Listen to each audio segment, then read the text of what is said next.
Good morning friends. Skill training YouTube channel में आपकी स्वागत है। मैं आपकी दोस्त वशिष्ठ हाजरा।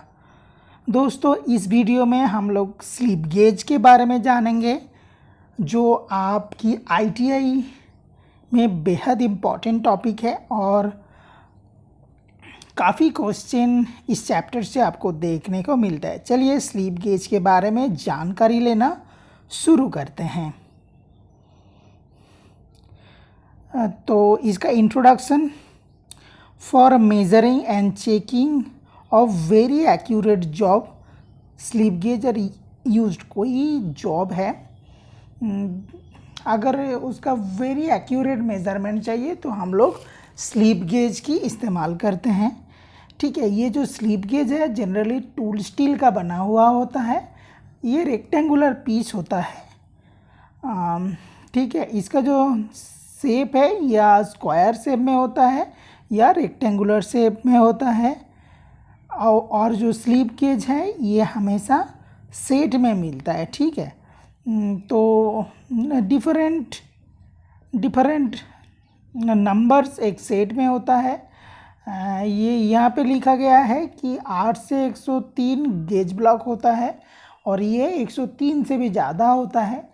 कितने नंबर में होता है वो हम लोग आगे पूरा जानेंगे। ठीक है, तो आप सिर्फ यहाँ जान के रखिए कि ये आपकी सेट में होता है। ठीक है, तो इसका एक्यूरेसी के आधार से इसको बहुत सारा कैटेगरी में बांटा गया है। ये बहुत इम्पॉर्टेंट है, ये आपका क्वेश्चन में पूछता भी है। तो यहाँ पे 3 ग्रेड अवेलेबल होता है, B grade, A grade and double A grade. ठीक है, B grade generally workshop floor में इस्तेमाल होता है। ए ग्रेड जो है ये इंस्पेक्शन लैब में इस्तेमाल होता है और डबल ए जो गेज है ये मेट्रोलॉजी लैब में, मतलब स्टैंडर्ड रूम में इस्तेमाल होता है।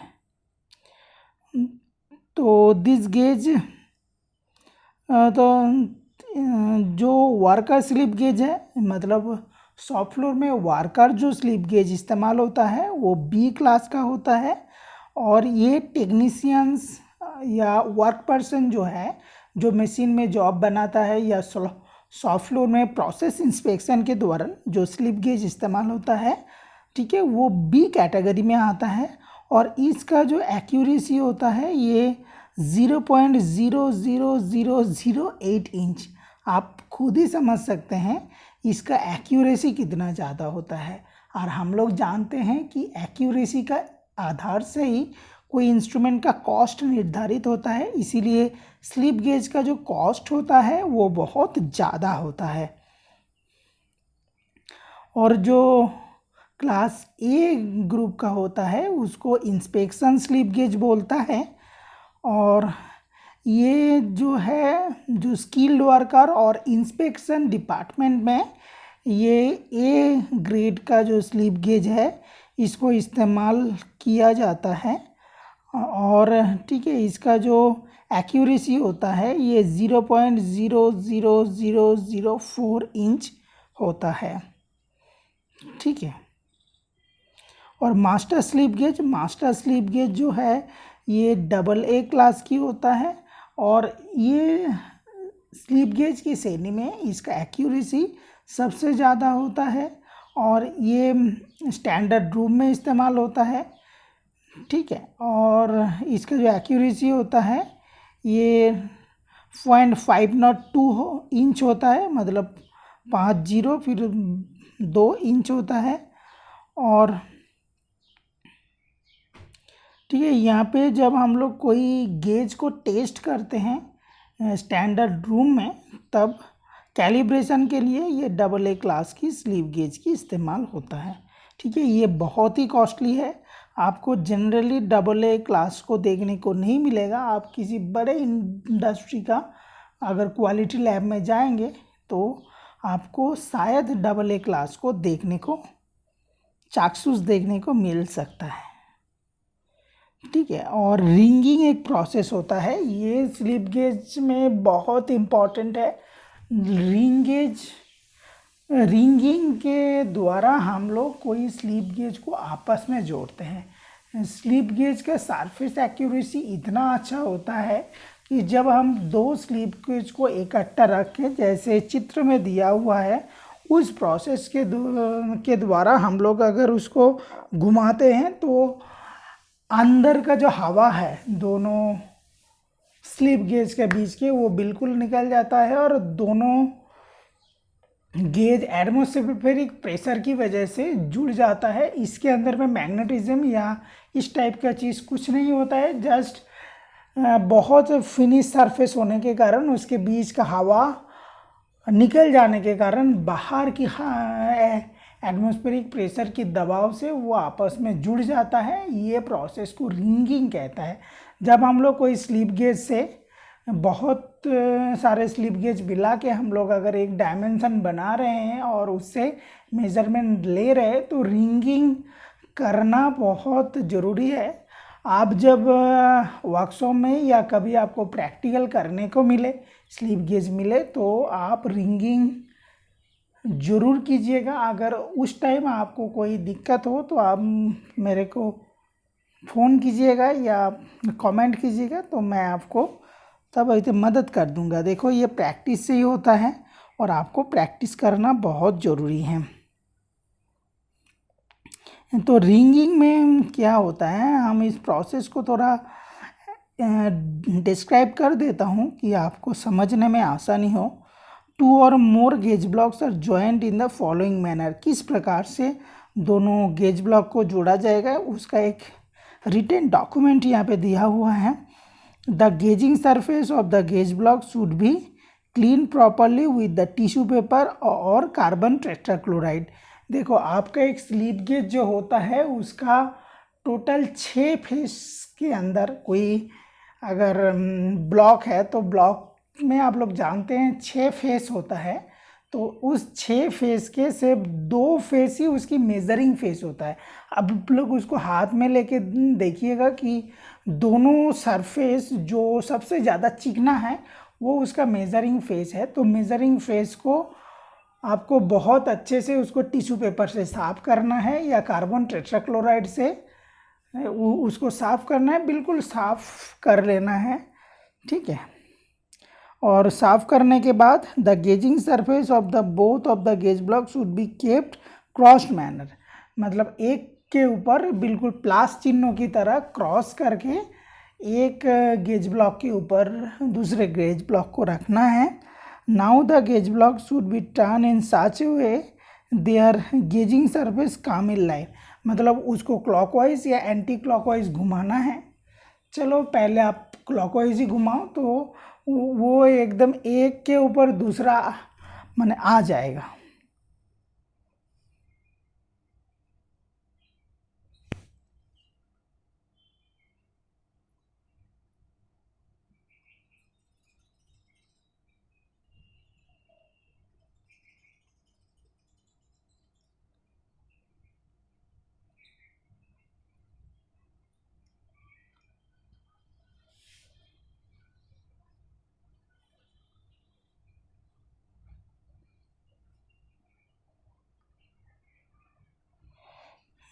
तो again the gauge block should be withdrawn and brought out about माने 50%। फिर ठीक है, उसको वापस उल्टे साइड में घुमाना है और फिर गेज ब्लॉक को फिर से लेके आना है। फिर ठीक है, उसको 50% पीछे लेके आना है और 50% आगे लेने के जाना है। After this action both the gauge block which stuck with each other, एक दूसरे के साथ मिल जाएगा and even air can not pass through those blocks, ठीक है, उसके बीच से एयर भी पास नहीं होगा।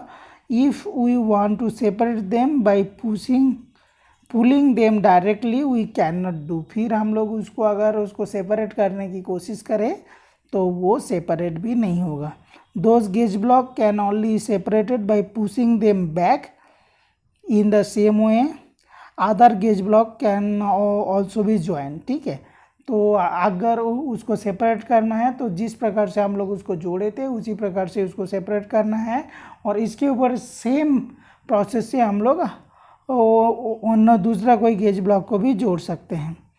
तो स्लिप गेज बहुत प्रकार के होते हैं, मेट्रिक होता है और इंच स्लिप गेज भी होता है। तो हम लोग मेट्रिक स्लिप गेज के बारे में देखेंगे कि apart from the measuring instrument gauge, metric slip gauge generally use for most of the countries throughout the world. अभी जो मेट्रिक सिस्टम है उसको दुनिया का हर एक देश में माना गया है, तो मोस्टली आज के डेट में मेट्रिक वाला ही मिलते हैं। और मेट्रिक स्लिप गेज माने इतने गेजेस पीसेस में अवेलेबल होते हैं, 113, 111, 88, 86, 45 स्लिप गेज में ये अवेलेबल हो जाता है। तो हम लोग एक तो यहाँ पे हिसाब देखते हैं, 111 स्लिप गेज जिस बॉक्स में होते हैं, तो फर्स्ट रो में जो होता है वहाँ पे होते हैं 0.001 से लेके 0.009। तो ठीक है, इसका जो अंतर होता है एक स्लिप गेज से लेके दूसरा स्लिप गेज का, वो 0.001 की होती है। और यहाँ पे टोटल गेजेस होता है 9। और सेकेंड रो में होता है 0.01 से 0.49। यहाँ पे अंतर होता है 0.01 का, ये 49 पीस होता है। फिर 0.5 का अंतर में 0.5 से 24.5 तक 49 पीस रहता है। और 25 to 100 के बीच में 25 का अंतर में 4 पीस रहता है। ठीक है, तो 111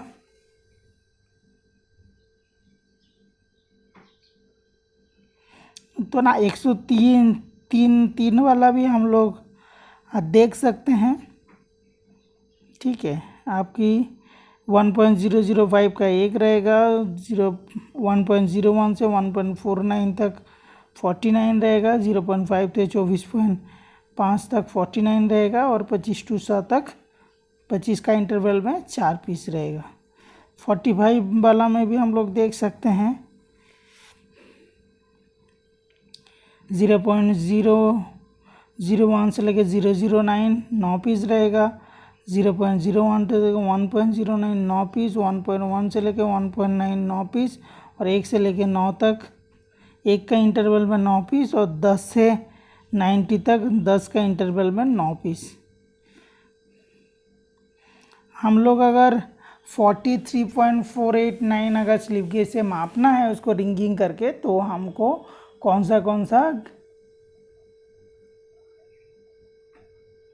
गेज ब्लॉक हम चूज़ करेंगे। ठीक है, अगर 45 सेट वाला ले तो हम लोग फर्स्ट ब्लॉक से फर्स्ट 9 ब्लॉक वाला लेंगे 1.009 वाला, फिर 1.08 वाला लेंगे, फिर नंबर 4 ब्लॉक से 1.4 लेंगे, फिर नंबर 4 ब्लॉक से 40 वाला लेंगे। तो सबको जोड़ देंगे तो 43.489 mm हो जाएगा। 91.701 को अगर करना चाहते हैं 111 सेट से लेके, तो हम एक तो लेंगे 1.001 वाला, एक तो लेंगे 1.2 वाला, फिर 14.5 वाला एक तो लेंगे, फिर 75 का एक लेंगे, तो टोटल हो जाएगा 91.701। तो care of the gauge blocks, हम जब गेज ब्लॉक्स को इस्तेमाल करेंगे तो इसमें क्या क्या केयर एंड मेंटेनेंस करना चाहिए। ठीक है, तो आपको इसको प्रॉपर प्लेस में रखना है, बॉक्स के बाहर बिल्कुल नहीं रखना है कि अब जब भी इसको ये इस्तेमाल हो जाए तो आप उसको सीधा उसके अपने खाने में ही डालिए। ठीक है, do not sleep it at any distance. ठीक है, उसको जब हम लोग रिंगिंग करेंगे तो उसको प्रॉपरली रिंगिंग करेंगे, मैंने कैसे लिनन क्लॉथ और वेलवेट को इस्तेमाल करेंगे क्लीनिंग के लिए। अगर उल्टा पुल्टा कपड़े या जूट इस्तेमाल किए तो क्या होगा, उसका मेजरिंग सरफेस के ऊपर स्क्रैच आ जाएगा और बहुत जल्दी वो ख़राब हो जाएगा। तो ठीक है, इसको रिंगिंग ठीक से करेंगे, और इसका जो मेजरिंग फेस है इसको कभी भी टच नहीं करेंगे। और जब इसको बहुत देर के लिए स्टोरेज के लिए रखना है तो हम लोग इसके ऊपर में 3 लेयर ऑफ ऑयल लगा देंगे कि ठीक है इसमें ऊपर कोई रस्ट टाइप का कोई चीज़ ना आए। जनरली इसका मटेरियल जो होता है उसमें रस्ट नहीं आता है, फिर भी ठीक है इसको एक तेल लगा के रखेंगे तो ये एकदम बिल्कुल ब्रांड न्यू जैसा रहेगा और बहुत अच्छे से काम करेगा। Thank you very much.